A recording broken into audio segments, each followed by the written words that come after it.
Hello everyone and welcome back to a new video. In this video, I'm going to show you guys how to enable dashboard in Township Tail. So if you guys want to learn how to do it, just follow the steps that I'm going to show you. As you can see guys, I'm right now in this website where I found a guide that perfectly explained everything about how to add dashboard settings in a Township Tail on the Oculus Quest.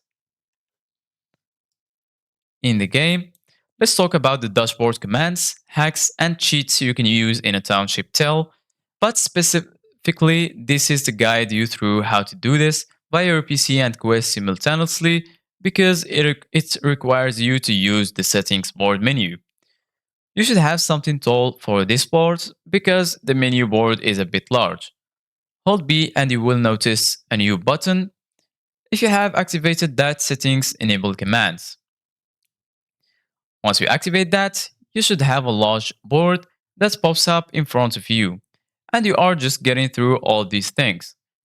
Do finish projects if you drop a piece of material into any the buckets that you see that requires them, like woods, metals, or things like that. You'll drop one piece in there or just a stone like one bridge there. Drop one stone in there and press a specific button.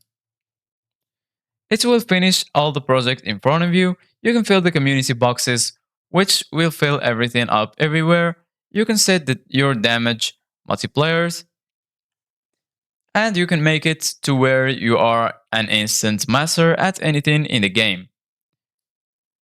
So, fill the books with all the recipes. You can turn PvP on and off, and you can stop the dropping all on the things. And you can make it a day if you are tired of dealing with night and fill your hunger meter. Hold this down and push a bubble to get rid of these things. So this is it guys for today's video. Thank you guys for watching. See you guys in the next video.